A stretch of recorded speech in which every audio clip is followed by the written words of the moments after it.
Semoga di pagi hari ini kita diberikan kesehatan dan kesempatan oleh Allah Subhanahu wa taala. Amin.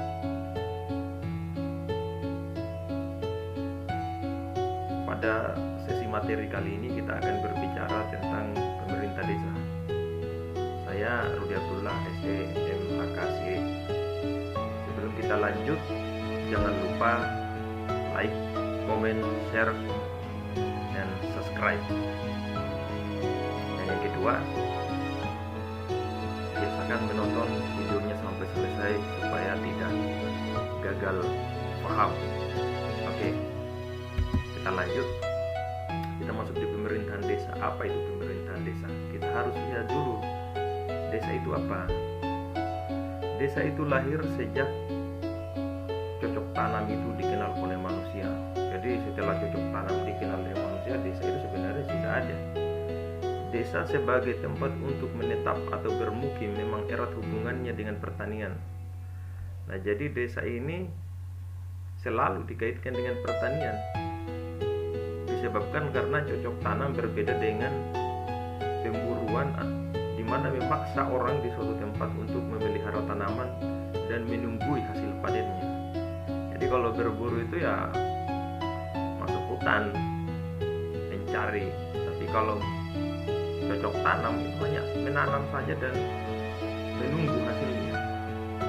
Nah, hal inilah yang erat kaitannya antara eksistensi desa dan pertanian ini menyebabkan orang cenderung mengidentifikasikan desa dengan pertanian. Nah, pada umumnya kecenderungan menyatakan bahwa masyarakat desa adalah petani dan petani adalah masyarakat desa. Ya, di mana-mana juga seperti itu. Itu adalah paradigma yang dari dulu selalu mengatakan, kalau kita ditanya dari mana, dari desa ini, pasti jawaban orang atau yang muncul di kepala orang, wah itu pasti petani. Padahal tidak semuanya ya. Oke, kita lanjut ke desa dan Pemdes. Pemdes ini pemerintahan desa. Desa dan pemerintahan desa dibentuk oleh Undang-Undang Nomor 32 Tahun 2004. Nah, desa atau yang disebut dengan nama lain selanjutnya disebut desa. Ini putar-putar ini. Desa adalah kesatuan masyarakat hukum yang memiliki batas-batas wilayah yang berwenang untuk mengatur dan mengurus kepentingan masyarakat setempat, berdasarkan asal usul dan adat istiadat setempat yang diakui dan dihormati dalam sistem pemerintahan Negara Kesatuan Republik Indonesia. Nah, ini yang menjadi masalah hari ini adalah banyaknya pemekaran yang dilakukan oleh desa. Dulu masih dusun, dulu masih kelurahan. Nah, sekarang hampir orang mau itu jadi desa. Kenapa? Karena ada desa. Cuma apa yang terjadi sesudah pemekaran? Yang terjadi sesudah pemekaran adalah penentuan tapal batas. Ini yang menjadi masalah. Asal usul tidak menjadi masalah, adat istiadat ya kebanyakan tidak ada masalah ya, yang kita sering temui di lapangan waktu kita seminar desa. Tetapi kita berbicara tapal batas, nah ini hampir semua desa mengalami masalah dalam penentuan tapal batas ini. Nah, ini sebenarnya peran pemerintah daerah dalam menyelesaikannya. Tapi kalau masalah tapal batas ini nanti kita lihat pada materi selanjutnya, di mana di situ juga berbicara tentang potensi daerah, karena tapal batas ini erat kaitannya dengan potensi daerah, terutama potensi desa. Oke, kita lanjut. Saya kira ini tidak terlalu teknis. Kita lanjut. Dalam pemerintahan daerah kabupaten kota dibentuk pemerintah desa yang terdiri dari pemerintah desa dan badan permusyawaratan desa. Nah, ini yang biasa disebut pemerintah desa ini dalam kurung kepala desa yang seharusnya. Dan badan permusyawaratan desa ini adalah BPD. Ini adalah kalau di dalam tabelnya itu mereka ini satu tabel, tapi fungsinya memiliki fungsi yang berbeda. Oke, pembentukan penghampusan dan atau penggabungan desa dengan memperhatikan asal usul atas prakarsa masyarakat. Nah, ini yang menarik ini, desa itu dibentuk, bisa juga dihapus atau juga bisa digabung. Dilihat dari apa? Dilihat dari asal usul atas prakarsa desa. Dulu kita masih ingat tentang kasus Ligitan dan Sipadan. Itu Pulau Likitan dan Pulau Sipadan itu kita tidak memiliki prakarsa atau kita tidak memiliki kita tidak melakukan pemeliharaan terhadap pulau-pulau itu sehingga diakui oleh Malaysia. Begitu juga sebenarnya desa ini. Desa ini bisa dihapus atau digabung ke desa yang lain kalau kita itu hanya melakukan klaim itu desa saya, tetapi tidak ada pembenahan infrastruktur, tidak ada pembenahan fasilitas, maka itu bisa diklaim oleh desa lain atau desa tetangga. Oke, kita lanjut. Oke, karakteristik masyarakat desa. Besarnya peranan kelompok primer. Jadi di sini rata-rata di masyarakat desa itu kalau ada kerja bakti atau ada gotong ada sesuatu yang dikerjakan itu selalu serentak ya. Yang selanjutnya faktor geografis yang menentukan sebagai dasar penentu kelompok asosiasi. Nah, ini maksudnya di desa itu kadang berkelompok-kelompok, biasa ada petani, kalau di pesisir itu nelayan, seperti itu. Hubungan lebih bersifat intim dan awet. Nah, ini kalau di desa itu satu sama lain itu saling kenal dan jarang sekali orang ribut antara tetangga yang satu dengan tetangga yang lain, karena kadang di desa itu hampir satu desa itu adalah satu keluarga. Kalau kita tanya di desa, kenal sini, pasti satu desa itu kenal. Tapi kalau di kota kenal sini, itu kita tidak ada yang tahu, itu harus kita cari alamat. Nah, terus yang selanjutnya homogen. Nah, di desa memang homogen karena memang orang dari situ semua, yang tadi yang disebut dengan konsep asal usul itu.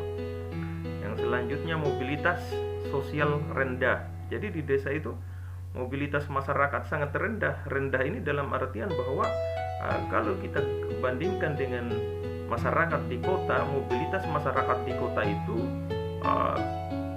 umpamanya dari segi pekerjaan, orang bekerja pergi pagi pulang malam. Kalau di desa umpamanya petani pergi pagi, biasanya kalau sudah terik matahari balik, ataupun nelayan pergi waktu masih air turun, air naik harus balik, seperti itu. Jadi bisa dikatakan bahwa mobilitas sosial rendah, tapi tidak semua ya, karena di desa juga itu ada juga yang pergi pagi pulang besok pagi.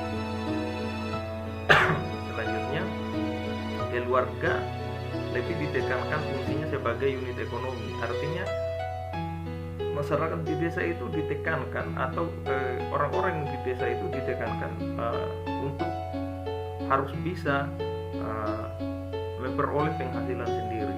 Nah, ini memang di desa itu rata-rata seperti itu. Ini populasi anak dalam proporsi yang lebih besar. Nah, jadi kalau di desa itu kalau anak rata-rata jumlahnya lebih dari 2. Ini banyak faktor yang menentukan, terutama faktor X. Nanti faktor X-nya kita kaji. Oke.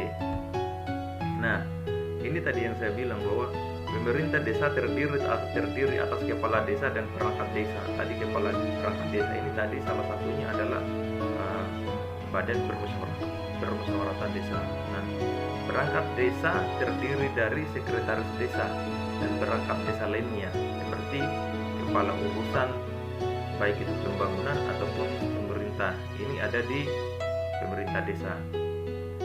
Sekretaris desa sebagaimana dimaksud diisi dari pegawai negeri sipil yang memenuhi persyaratan. Nah, jadi di sini aturan hari ini sesuai dengan undang-undang tadi bahwa untuk sekretaris desa ini seharusnya sekarang harus PNS. Tetapi beberapa desa juga belum sampai ke situ karena berbagai macam kendala, terutama kendala sumber daya manusia. Oke, yang selanjutnya, kepala desa dipilih langsung oleh dan dari penduduk warga negara Republik Indonesia yang syarat. Selanjutnya, dan tata cara pemilihannya diatur dengan perda yang berpedoman pada peraturan pemerintah. Nah, di sini pemilihan kepala desa itu sudah ada regulasinya. Cuma yang menjadi masalah adalah banyak desa-desa yang terkadang kepala desanya ini tidak memiliki pengalaman dalam hal pengelolaan dana desa, karena baik dari pendidikan, itu kan kebanyakan kalau di desa-desa masih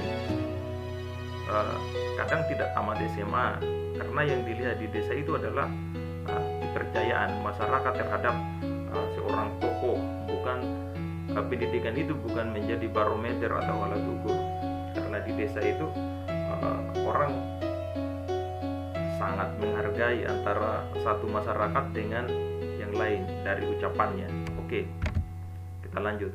Pemilihan kepala desa dalam kesatuan masyarakat hukum adat beserta hak tradisionalnya sepanjang masih hidup dan yang diakui keberadaannya, berlaku ketentuan hukum adat setempat yang ditetapkan dalam perda dengan berpedoman pada peraturan pemerintah. Nah, di sini hukum adat juga menentukan.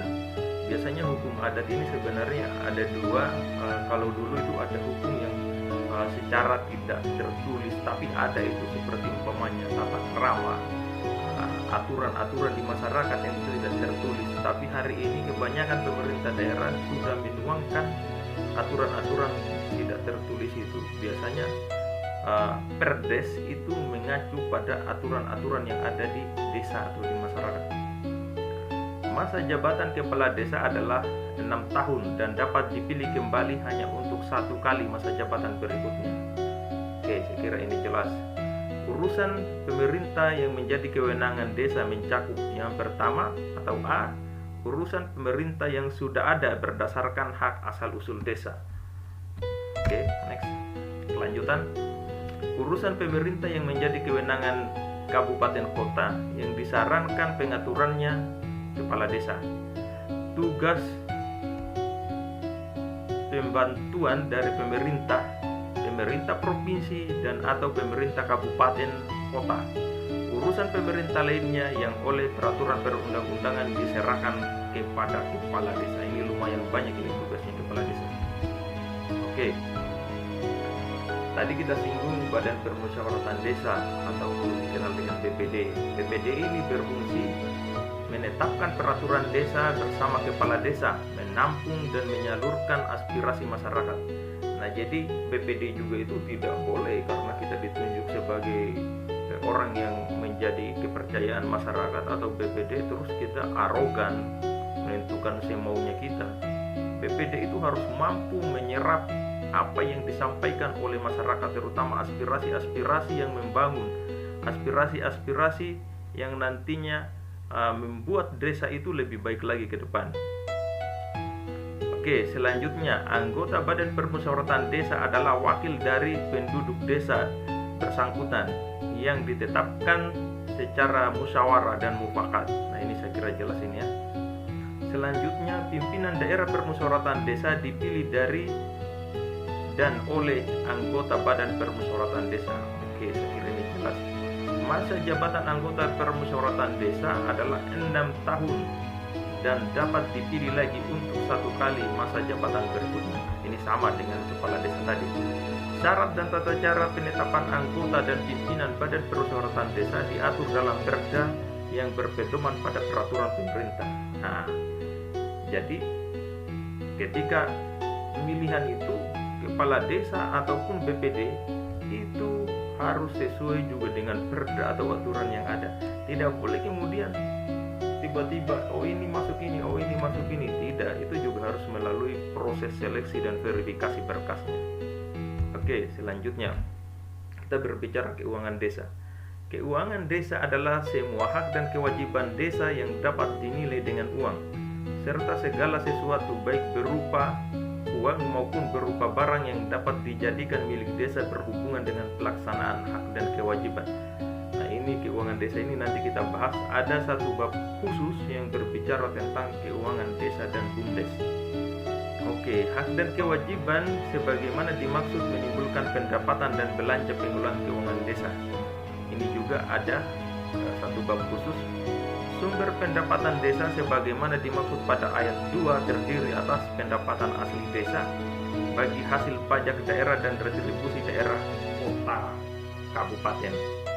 Nah, ini hari ini kepala desa itu dituntut untuk bisa memperoleh pendapatan asli daerah. Bagaimana caranya? Ya mau tidak mau harus sering-sering melakukan pengkajian tentang potensi yang dimiliki desa.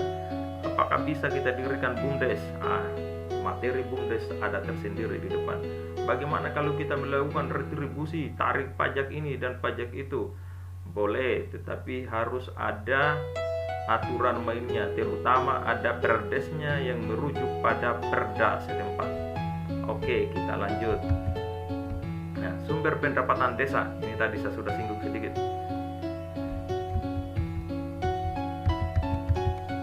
Oke, sumber pendapatan desa. Sumber pendapatan desa sebagaimana dari dana berimbang, keuangan pusat dan daerah yang diterima oleh kabupaten. Jadi ada juga itu dana berimbangnya desa. Terus yang kedua, yang selanjutnya bantuan dari pemerintah provinsi dan pemerintah kabupaten dan kota. Nah ini banyak ini yang begini-begini, bantuan dari pemerintah di beberapa desa yang telah kita turun seminar kemarin, salah satunya itu di Desa Wawangi. Kita sudah turun ke sana dan ada bantuan dari pemerintah. Nah itu sangat bagus sekali, kepala desanya juga sangat kreatif ya. Oke, selanjutnya hibah dan sumbangan dari pihak ketiga. Umpamanya seperti belanja desa digunakan untuk mendanai penyelenggaraan pemerintah desa dengan memberdayakan masyarakat desa. Nah ini konsep pemberdayaan ini lagi-lagi harus dipertegas dengan kajian. Konteks pemberdayaan itu tidak boleh berdiri begitu saja. Ujung-ujung kita mau melakukan pemberdayaan, ujung-ujungnya adalah hanya menghabiskan anggaran. Itu sebetulnya agak mubazir ya. Walaupun itu juga beberapa desa mengatakan bahwa ini kan penyerapan anggaran, tapi sebetulnya kalau dilihat itu tidak ada manfaatnya. Karena kenapa tidak ada manfaatnya? Karena tidak ada kajian di awal. Oke, selanjutnya pengelolaan keuangan desa dilakukan oleh kepala desa yang dituangkan dalam peraturan desa tentang anggaran pendapatan dan belanja desa. Nah ini ada nanti bab tersendiri. Tapi pada dasarnya di sini bahwa kepala desa sekalipun juga dia kepala desa tidak boleh menggunakan anggaran semaunya dia. Harus ada aturan, terutama perdes atau peraturan desa yang disepakati oleh kepala desa dan BPD. Oke, pedoman pengelolaan keuangan desa ditetapkan oleh bupati atau wali kota dengan berpedoman pada peraturan undang-undang. Ini tadi sudah. Desa dapat mendirikan badan usaha milik desa sesuai dengan kebutuhan. Nah ini dia tadi. Beberapa desa yang punya potensi seharusnya bisa mengkaji lebih jauh, terutama bagaimana mendirikan BUMDes. Karena BUMDes itu menjadi lokomotif atau gerbang penggerak perekonomian desa. Nah ini yang harus dikaji oleh pemerintah desa sehingga desa itu mandiri. Untuk materi tentang BUMDes ada nanti di bab 13, nanti kita lihat di depan. Oke, badan usaha milik desa berpedoman pada peraturan perundang-undangan. Nah ini juga tadi sudah. Badan usaha milik desa dapat melakukan pinjaman sesuai dengan peraturan perundang-undangan. Nah jadi sekarang itu BUMDes itu diberikan kewenangan yang sangat luas sehingga mereka juga kalau kekurangan modal bisa melakukan pinjaman dari luar sehingga usaha-usaha yang ada di desa itu bisa berjalan dengan baik. Sebenarnya sih kalau BUMDes ini bisa digerakkan, maka di desa itu perekonomian bisa berjalan dengan baik. Oke, selanjutnya. Nah, desa dapat mengadakan kerjasama untuk kepentingan desa yang diatur dengan keputusan bersama dan dilaporkan kepada bupati wali kota melalui camat. Nah, ini biasanya umpamanya seperti air. Ada dua desa yang sama-sama kekurangan air minum atau tidak memiliki air minum, tetapi di satu daerah ada air minumnya.